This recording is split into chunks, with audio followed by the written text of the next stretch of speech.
प्रिय भक्तगणों, नवरात्रि के दूसरे दिन की कथा। प्रिय भक्तगणों, आप सभी को नवरात्रि के दूसरे दिन की बहुत बहुत हार्दिक शुभकामनाएं। जय श्री कृष्ण, राधे राधे। जैसे कि आप सभी जानते हैं कि नवरात्रि का द्वितीय दिन है, तो आज हम माता ब्रह्मचारिणी की कथा का श्रवण करेंगे। अगर आप भी यह पवित्र मनोवांछित फल लेने वाली कथा का श्रवण कर रहे हैं तो कथा को पूरा और ध्यान से सुने और माता के चरणों में मन लगाते हुए हम इस कथा का श्रवण करेंगे। नवरात्रि का त्योहार 9 दिन तक चलता है। इन 9 दिन में 3 देवियों पार्वती, लक्ष्मी और सरस्वती के 9 रूपों की पूजा की जाती है। पहले 3 दिन पार्वती के 3 स्वरूपों कुमार, पार्वती और काली, अगले 3 दिन लक्ष्मी माता के स्वरूपों और आखिरी के 3 दिन सरस्वती माता के स्वरूप की पूजा करते हैं। तो चलिए अब हम कथा का श्रवण करेंगे। नवरात्रि का त्योहार 9 दिनों तक चलता है। इन 9 दिनों में 3 देवियों पार्वती, लक्ष्मी और सरस्वती के स्वरूपों की पूजा की जाती है। वनस्तिका नवरात्रि के 9 दिनों में आदि शक्ति माता दुर्गा के उन 9 रूपों का भी पूजन किया जाता है। माँ के इन 9 रूपों को नव दुर्गा के नाम से भी जाना जाता है। नवरात्रि के इन्हीं 9 दिनों पर माँ दुर्गा के जिन 9 रूपों का पूजन किया जाता है वे है, पहला शैलपुत्री, दूसरा ब्रह्मचारिणी, तीसरा चंद्रघंटा, चौथा कूष्मांडा, 5वां स्कंद माता, 6ठा कात्यायनी माँ, 7वां कालरात्रि, 8वां महागौरी, 9वां सिद्धिदात्री। इन 9 रूपों की पूजन नवरात्रि में की जाती है। नवरात्रि के दूसरे दिन माँ ब्रह्मचारिणी की पूजा अर्चना का विधान है। देवी दुर्गा का यह दूसरा रूप भक्तों एवं सिद्धों को अमोघ फल देने वाला है। देवी ब्रह्मचारिणी की उपासना में से तप, त्याग, वैराग्य, सदाचार, संयम की वृद्धि होती है। माँ ब्रह्मचारिणी की कृपा से मनुष्य को सर्वत्र सिद्धि और विजय की प्राप्ति होती है तथा जीवन की अनेक समस्याओं एवं परेशानियों का नाश होता है। देवी ब्रह्मचारिणी का स्वरूप पूर्ण ज्योतिर्मय है। माँ दुर्गा के 9 शक्तियों में से द्वितीय शक्ति देवी माँ ब्रह्मचारिणी का है। ब्रह्म का अर्थ है तपस्या और चारिणी का अर्थ है अर्चन करने वाली, अर्थात ताप का अर्चन करने वाली माँ ब्रह्मचारिणी। यह देवी शांत और निगम मन होकर तप में लीन है। मुख पर कठोर तपस्या के कारण तेज और कांति का ऐसा अनूठा संगम है जो तीनों लोकों को उजागर कर रहा है। देवी ब्रह्मचारिणी के दाहिने हाथ में अक्षमाला और बाएं हाथ में कमंडल है। देवी ब्रह्मचारिणी साक्षात ब्रह्म का स्वरूप है, अर्थात तपस्या का मूर्तिमान रूप है। इस देवी के कई नाम हैं, जैसे तपश्चारिणी, अर्पण और उमा। पूजा विधि भी हम जानते हैं। देवी ब्रह्मचारिणी जी की पूजा का विधान इस प्रकार है कि सर्वप्रथम आपने जिन देवियों, देवताओं एवं गणों व योगिनियों को कलश में आमंत्रित किया है, उनके फूल, अक्षत, रोली, चंदन से पूजा करें। इन्हें दूध, दही, शर्कर, घृत व मधु से स्नान करवाएं। वह देवी को जो भी प्रसाद अर्पित कर रही हैं, उसमें से एक अंश इन्हें भी अर्पण करें।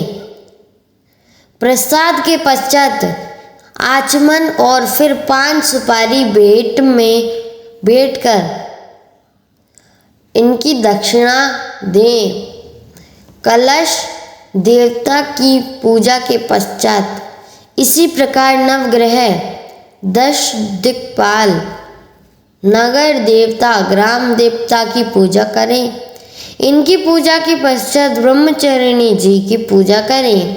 देवी की पूजा करते समय सबसे पहले हाथों में एक फूल लेकर प्रार्थना करें। इसके पश्चात देवी को पंचामृत स्नान कराएं और फिर भांति भांति से फूल, अक्षत, कुमकुम, सिंदूर अर्पित करें। देवी को लाल फूल काफ़ी पसंद है। घी व कपूर मिलाकर देवी की आरती करें। अंत में क्षमा प्रार्थना करें। आवाहनम न जानामि विसर्जनम पूजा चैव न जानामि क्षमस्व परमेश्वर। ब्रह्मचारिणी की ध्यान वंदे वांछित लाभाय चंद्राग्रत शेखराय मंत्र का अवश्य जाप करें।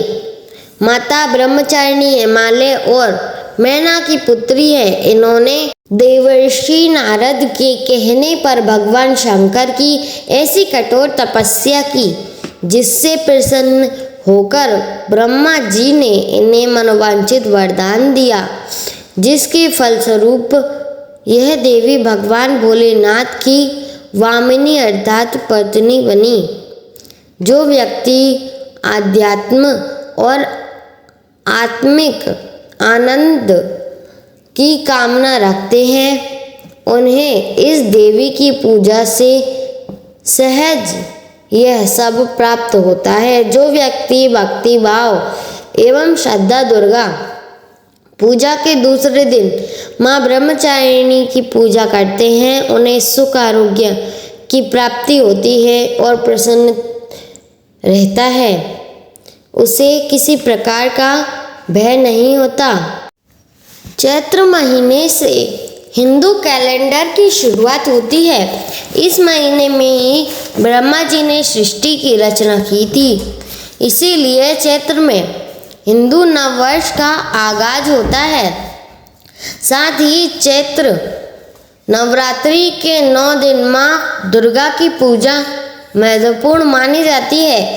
ऐसे माना चैत्र मास में माँ दुर्गा की उपासना में से पद प्रतिष्ठा के साथ ही शक्ति और ऊर्जा में वृद्धि होती है, संकटों का निवारण होता है। चैत्र मास में गर्मी के कारण आलस्य व्यक्ति की रफ्तार को रोकता है। ऐसे में इस महीने सूर्योदय से पहले उठकर ध्यान और योग करें।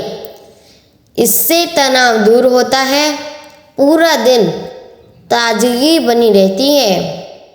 चैत्र महीने के दौरान नियम से पेड़ पौधों में जल डालना चाहिए और रसीले फलों का दान करना चाहिए।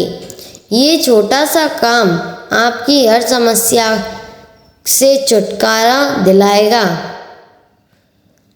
भूल कर भी चैत्र महीने में बासी भोजन ना करें, इससे सेहत पर बुरा असर पड़ता है। अनाज का कम उपयोग करें, ज़्यादा से ज़्यादा तरल पदार्थ खाएं, हल्के कपड़े पहने। चैत्र माह में आप रोजाना सुबह नीम के पत्ते चबाते हैं तो आप इस मौसम में संक्रमण रोगों से बच सकते हैं। इन पत्तों को गुड़ के साथ खा सकते हैं। प्रिय भक्तगणों, अब हम माता ब्रह्मचारिणी जी की आरती करते हैं। जय अम्बे ब्रह्मचारिणी माता, जय चतुरानन प्रिय सुखदाता, ब्रह्मा जी के मन भाती हो, ज्ञान सभी को सिखलाती हो। ब्रह्मा मंत्र है जाप तुम्हारा, जिसको जपे सकल संसारा। जय गायत्री वेद की माता, जो मन निस दिन तुम्हें ध्याता, कमी कोई रहने ना पाए, कोई भी दुख सहने ना पाए। उसकी विरति रहे ठिकाने, जो तेरी महिमा को जाने, जो तेरी महिमा को जाने। रुद्राक्ष की माला लेकर जपे जो मन श्रद्धा से कर, आलस छोड़ करे गुण गाना, माँ तुम उसको सुख पहुँचाना। ब्रह्मचारिणी तेरो नामा, पूर्ण करो सब मेरो कामा। भक्त तेरे चरणों का पुजारी, रखना लाज मेरी महतारी। प्रिय भक्तगणों, उम्मीद है आपको यह कथा पसंद आई होगी। अगर आप इसी तरह की पौराणिक व्रत कथाएं सबसे पहले अपने मोबाइल पर पाना चाहते हैं तो चैनल को सब्सक्राइब करके वीडियो को लाइक ज़रूर करें और कमेंट्स में जय माँ ब्रह्मचारिणी ज़रूर लिखें।